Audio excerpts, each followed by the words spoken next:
March the 16th, 1941, 2,200 hours. North Atlantic, 61 degrees north, 13 degrees west. The black waves clash against the conning tower of U-99 as she slices through the night, her diesel engines throbbing like a predator's heartbeat. Salt spray stings the eyes of Kapitänleutnant Otto Kretschmer, the silent Otto, as he scans the horizon through his binoculars, the faint glow of the northern lights casting an eerie sheen on the distant silhouettes. There, convoy H-112, a massive serpent of Allied ships stretching for miles, laden with tanks, fuel, and food bound for Britain's starving shores. You can almost hear the creak of their hulls, the distant hum of escorts cutting through the fog of war. Kretschmer's lips curved into a grim smile. He is an ace of aces, more than 40 ships sent to the depth thus far, upwards of 250,000 tons of Allied might erased from the seas. His crew, the hardened men in oil-smeared woolens, are moving like ghosts below decks, loading torpedoes into the bow tubes with practiced precision. Surface attack tonight. He whispers to his first watch officer, Joachim Matz, no radio chatter. That is his rule. Silence is the deadliest weapon of the U-boat. They slip closer, the convoy's Commodore oblivious to the wolf pack assembling out there. The U-100 under Shepke, U-110 with Lemp, others, cloaked in the grid squares assigned by Nitz himself. The air is thick with tension, the smell of diesel and sweat mingling as U-99 maneuvers into position. A destroyer, HMS Walker, though they don't know her name yet, flickers on the edge of visibility, her Aztec pings echoing faintly through the hull like distant thunder. Kretschmer ignores it. He's attacked larger convoys before, like Ob 293 just weeks ago, where he finished off the massive tanker Terji Viken with a single perfectly aimed eel. Tonight, he'll strike again, torpedoes hissing through the water toward the fat merchants, the Firm, the Venetia, the JB White. Explosions will light the sky, flames dancing on the waves as men scramble into lifeboats. But as the first torpedo leaves the tube at 2,324 hours, a nagging doubt creeps, and how many more of these endless fleets can Germany truly drown? The night erupts into chaos, hits register 1, 2, 3 ships belching fire and smoke. Kretschmer's crew cheers silently, fists pumping in the dim red light of the control room. But the escorts are closing fast, the rumble of depth charges in the distance. U-99 dives, the pressure hull creaking as they level at 100 meters. Hours pass in suffocating silence, the ping of sonar louder still. Kretschmer paces, his mind racing. These convoys seem infinite, pouring from American yards like an unstoppable tide. Little does he know, the real shock awaits not in the depths but on the surface, in the hands of his captors. March the 17th, 1941, 0347 hours. The North Atlantic erupts into a cauldron of steel and fury. Hemps Walker and her sister destroyer, HMS Vanoc, are onto. U-99 like bloodhounds. Depth charges go off in rolling thunderclaps, each one closer, shaking the boat so violently that light bulbs shatter and men are thrown against bulkheads. Water spurts through ruptured glands. Somewhere aft, a valve bursts, the bilge pumps scream. Kretschmer's mask of calm cracks for the first time. Achtung, sie haben uns, he mutters. They have us. At 60 meters, the pressure hull groans like a dying animal. Another pattern, closer. The lights die. Only the red battle lamps remain, painting every face the color of blood. A torpedo tube floods uncontrollably. The boat lurches bow down. Kretschmer gives the order every U-boat captain dreads. Aufblasen, blow all tanks. U-99 rockets toward the surface, breaking through the waves like a breaching whale, half flooded, trailing oil and debris. Searchlights stab the darkness. Machine gun tracers whip across the water. Shells from Vanoc's 4-inch guns howl overhead. Kretschmer stands on the bridge, greatcoat flapping, hands raised. His crew scrambles out. 43 men slipping and falling on the slick casing, some already wounded, all of them stunned that the silent Otto's luck has finally run dry. A boarding party from Walker storms aboard, Thompson's at the ready. One young British sailor can't believe his eyes. The legendary Kretschmer, the man who has haunted their nightmares for 2 years, now standing soaked and silent, a prisoner, as the scuttling charges fail to detonate fully.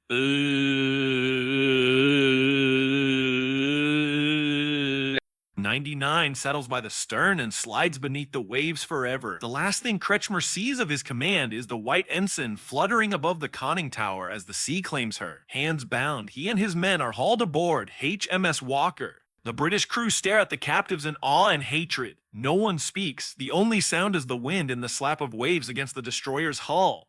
Something is already amiss, though. The prisoners had expected screams, beatings, the cold fury of men whose comrades they've just torpedoed. Instead, a British petty officer presses a mug of steaming cocoa into Kretschmer's hands. Real cocoa, with sugar. Kretschmer hasn't tasted sugar in months. And that's just the beginning of what will shatter everything he thought he knew about this war. March the 20th, 1941. Scapa Flow, then Londonderry. The captured wolves of the wolf pack are herded into holding cells beneath the stone arches of HMS Ferret. The air reeks of damp wool and cigarette smoke. Kretschmer sits alone in a bare interrogation room, wrists raw from handcuffs, staring at a Royal Navy lieutenant who looks barely old enough to shave. The boy slides a folder across the table and flips it open. Maps, dozens of them. Beautiful, terrifying maps.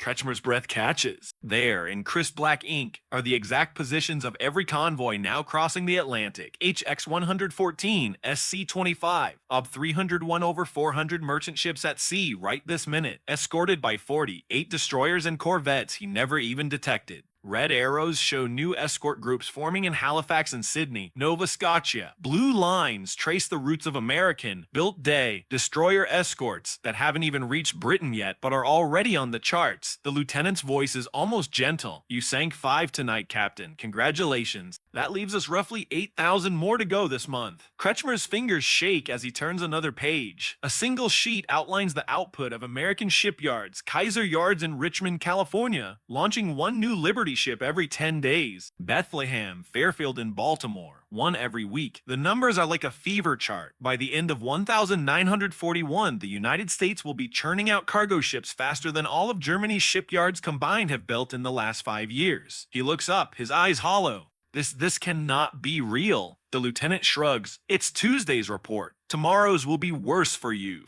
For the first time in his adult life, something colder than the Atlantic seeps into Otto Kretschmer's bones. The man who once laughed at the Royal Navy's panic, who believed the U-boat arm was strangling Britain to death. It isn't prison that he fears. It isn't even hate.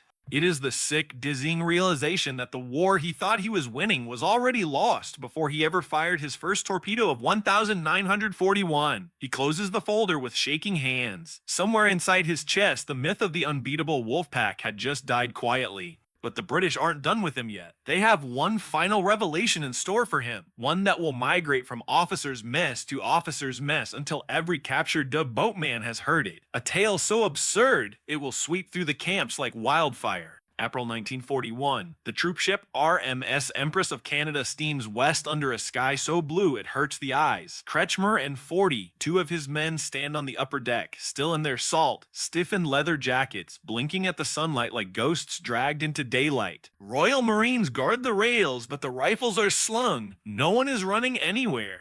Then the smell hits them. Vanilla. Real vanilla. A queue materializes at the ship's canteen hatch. Grinning British matlots dole out cones. Actual ice cream cones, piled high with soft cold scoops. One of Kretschmer's youngest crewmen, barely 19, takes a bite and starts crying without realizing it. Another laughs so hard he drops his cone and is immediately handed a second. Joe charge. No ration card. "Just here you go, Jerry. Try the chocolate." Kretschmer sits in silent amazement, his elite killers living on black bread and tinned horse meat for months, eating dessert like children at a birthday party. A British able seaman leans over and says, almost apologetically, "We get 3 flavors a week out here now." American factory ship meets us at the mid-ocean rendezvous. Refrigerated holds the size of cathedrals. The Germans stare at him, mouths smeared with vanilla, unable to process the sentence. A floating ice cream factory in the middle of the Atlantic, in the middle of a war. That night in the mess deck, the British projector flickers to life. They're showing the prisoners newsreels, not propaganda, just routine American footage. Henry Kaiser's shipyards, welders swarming over hulls like ants, a new Liberty ship sliding down the ways every 4 days. A crowd cheers. The camera pans to a banner. "We're building them faster than you can sink them." Cut to a Detroit assembly line where women in overalls crank out Allison engines so fast the film can barely keep up. Cut again to a Coca-Cola bottling plant in New Jersey running 3 shifts, filling bottles that will be loaded onto the very convoys the boats are hunting. Kretschmer sits frozen in the dark, the taste of ice cream still on his tongue. The laughter around him has stopped.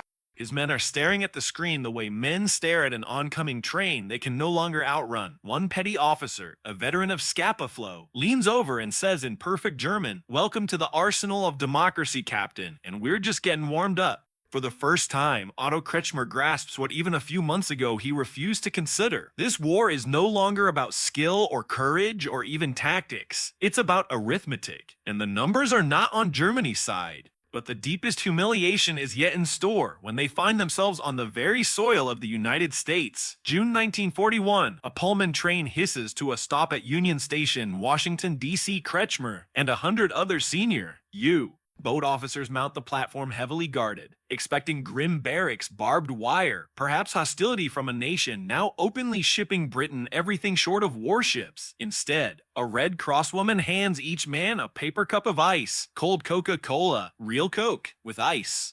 The Germans stare at the fizzing brown liquid like it's holy water. One lieutenant takes a sip, closes his eyes, and whispers, "Mein Gott, it's exactly like before the war." The guards march them to a waiting train. Not cattle cars, not box cars, but a gleaming Southern Pacific streamliner with air conditioning and picture windows. As the train pulls out, the landscape unrolls in a way that feels like a fever dream. Endless fields of golden wheat stretching to the horizon, combines crawling like mechanical insects, harvesting enough grain in a single afternoon to feed Berlin for a month, silos taller than church spires. Oil derricks nodding lazily in Texas, pumping black rivers that make the synthetic fuel plants back home look like toys. Crowds gather around at every small town stop, not jeering, not throwing rocks. Children wave. Pretty girls in summer dresses blow kisses and toss cigarettes. An old man holds up a hand. Painted sign, "Welcome, boys. We've got plenty of everything." Kretschmer stands at the window, knuckles white on the sill. His executive officer, Hans Joachim, mutters beside him, "Otto, look at the factories." Smoke plumes rise from horizons in every direction. Pittsburgh Steel, Detroit tanks, Wichita bombers. The train passes a single Ford plant outside Dallas where B-24 Liberators roll off the line every 63 minutes. A giant billboard reads, "1 an hour, every hour, until Hitler's out of business." When it is crossing the Mississippi at night, lit up like a Christmas river by the barge traffic, something inside the silent Otto finally breaks. He turns from the window and speaks so quietly, only Mats hears him. "We were never fighting the British. We were fighting the guards over here." And one of them, a soft-spoken lieutenant from Iowa, just smiles and says, "Wait till you see California, Captain. We grow oranges the size of your torpedoes." The train rumbles forward toward Camp Herney, Texas, and what will prove to be the most surreal chapter in any German officer's captivity. July 1941, 108 degrees in the shade, and the cicadas scream like Stuka sirens. Camp Hern rees out of the cotton fields like a small American city. White barracks, baseball diamonds, a 400-seat theater, even a damn beer garden with a bandstand. When Kretschmer steps off the bus, a U.S. Army band is playing deep in the heart of Texas. The German officers stand in stunned formation while American enlisted men boys really hand out cold bottles of drawer pepper and cartons of Lucky Strikes per man per day, more tobacco in a week than a boat crew saw in 6 months. The camp commandant, Colonel Richard C. Clark, greets them personally. No swagger, no gloating, just a drawl. "Y'all fought like hell. Now you're our guests. Act right and you'll eat better than you ever did in the Kriegsmarine." That first evening, the prisoners file into the mess hall. Real plates. Real silverware, the menu. Fried chicken, mashed potatoes with gravy, corn on the cob dripping with butter, peach cobbler, and unlimited iced tea. One of Kretschmer's lieutenants, a man who once bragged he could sink a convoy single-handed, puts his fork down halfway through and starts to weep silently into his napkin. No one mocks him. Later, under a sky so wide it feels obscene, the Americans screen another newsreel on the side of Barrack 12. This time it's Henry Kaiser again. A Liberty ship, SS Patrick Henry is christened, slides down the ways, and the clock on screen shows the entire process took 14 days from keel laying to launch. Then the film cuts to Kaiser's Richmond Yard No. 2, 14 ways working at once. The narrator's voice booms. "By Christmas, we'll be launching one of these every single day." The Germans watch in absolute silence as the camera pans across a workforce of 40,000 men and women, black and white, working side by side, welding, riveting, laughing. Kretschmer's adjutant whispers, Otto, one a day. We would need to sink 30 a month just to break even. Kretschmer doesn't respond. He watches a knot of American guards playing catch with the football. Their uniforms clean, boots polished, bellies full. One of them is reading a letter from home and laughing about his wife buying a new Frigidaire on credit. These are not the starving ration card Britain's knits described in his briefings. These are not even soldiers in the European sense. These are civilians who build ships the way farmers grow wheat casually, endlessly, without drama. That night, Kretschmer walks the perimeter alone. The barbed wire is there, yes, but beyond it, he can see headlights stretching for miles on Route 6, trucks carrying God knows what to God knows where, all night long. Somewhere out there, shipyards never sleep, assembly lines never stop, ice cream plants run 3 shifts. He lights an American cigarette, inhales, and for the first time in his life utters aloud the thought, in perfect English, to no one but the Texas stars us. We've already lost the war. We just haven't stopped dying yet. And in the quiet of a prison camp that feels more like a surreal vacation, the most successful U-boat commander of 1941 finally surrenders, not to the guards, not to the Geneva Convention, but to the simple, brutal mathematics of American abundance.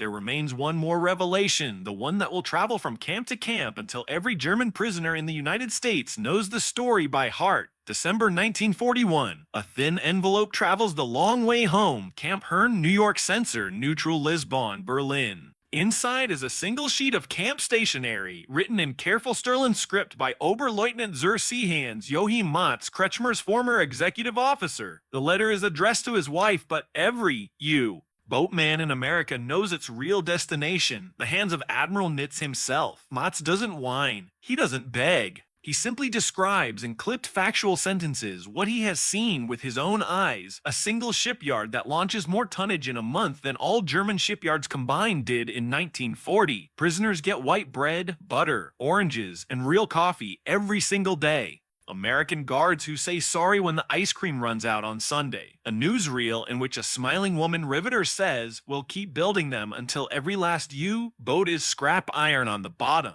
At the bottom of the page, Matz adds one line that will be quoted in Nitz's war diary and then quietly buried. Mein Admiral, the war at sea is no longer a battle. It is an industrial process, and we are the raw material being consumed. Copies of the letter circulate through every POW camp in the United States, passed hand to hand, whispered in showers, hidden in hymnals during Sunday services. Hard-line Nazis try to brand Matz a defeatist. It doesn't matter. The words have already done their work. Nitz reads the report in silence back in Germany, folds it once and locks it in his safe. He never speaks publicly of it again, but the Tonnage Wars fever chart tells the story anyway. January 1942, 300,000 tons sunk. April 1942, 400,000. Then the curve flattens, then falls. By spring 1943, the monthly losses will never again reach even 500,000 tons, while across the Atlantic, the shipyards roar louder than ever. In Camp Hearn, the Americans promote Otto Kretschmer to camp leader because the other prisoners trust him. He organizes soccer games and English classes. Less visibly, he takes aside every new arrival and tells him the same thing. Forget escape. Forget victory. Your job now is to stay alive long enough to go home and make sure your sons never have to fight this country. The silent Otto has gone completely silent about the war itself. He spends his evenings on the barracks steps, drinking iced tea and watching freight trains thunder past, each one loaded with tanks, planes, or canned spam bound for ports he once hunted. And every time a train whistle moans across the Texas night, Kretschmer closes his eyes and hears the sound of the Third Reich dying one boxcar at a time. The final, cruelest twist is yet to come for him 4 years later, when the guards open the gates and tell him it's time to go home. May the 8th, 1945. The loudspeakers crackle across Camp Hearn at dawn. Germany has surrendered. The war in Europe is over. For a moment, nobody moves. Then one American guard, a kid from Oklahoma who used to bring the Germans extra pie, starts clapping. Slowly, awkwardly, the rest join in. The applause rolls across the compound like surf. Kretschmer stands on the steps of Barrack 17, still in the same faded Kriegsmarine jacket he wore when Draki Tyne went down 4 years. 4 years of baseball games, English lessons, and peach cobbler. 4 years of watching the night sky light up with the glow of distant oil refineries that never once dimmed, never once rationed, never once missed a shift. The gates swing open. No chains, no ceremony. Just a sergeant with a clipboard. You're free to go home, Captain. Whenever the ships are ready. Home! The word feels odd in his mouth. That afternoon, the prisoners are loaded onto the same gleaming streamliners that once carried them west as captives. Only now, the seats face east. The journey back is almost worse than the journey out. Every mile shows what Allied bombers and the Red Army have done to the country he left behind. They are crossing the Atlantic aboard a former troop ship, the SS Marine Perch, escorted by the same type of destroyer escorts that once hunted them. The American crew still hands out ice cream on Sundays, but the Germans don't laugh anymore. They eat in silence and stare out at the empty ocean where their comrades, thousands of them, still lie in steel coffins. It isn't until July 1945, when the ship docks in Bremerhaven, that for the first time in more than 4 years, Kretschmer steps onto German soil. The pier's a wasteland of twisted cranes and half-sunk hulks. A Red Cross worker presses a cup of ersatz coffee on him, bitter thin, tasting of burnt acorns. There is no Coca-Cola. There is no ice cream. There's barely bread. He examines the gaunt faces of the civilians shuffling past, clothes hanging off them like rags on scarecrows, and remembers that Texas mess hall where plates were heaped so high men couldn't finish. He remembers those newsreels of shipyards launching a Liberty ship every day while Berlin burned. Dawn? A British officer in charge of repatriation identifies him, gives a half salute out of respect and half pity. Welcome home, Captain. Kretschmer does not return the salute. He is staring at a little girl, perhaps 7 years old, searching through rubble for something edible. Her legs are stick thin. Her eyes are ancient. In that moment, the last illusion dies. The man who once sank 47 ships, who was awarded Knight's Cross with oak leaves and swords, who with every fiber in his body believed in final victory, feels something inside him collapse, like a scuttled boat sliding into the dark. He sets the cup of ersatz coffee down untouched, kneels in the dust, and for the first time since March the 17th, 1941, Otto Kretschmer cries, quietly, without sound, while the ruined port of Bremerhaven steams in the summer heat, and the American abundance which broke the wolf pack lives on only in his memory, forever out of reach.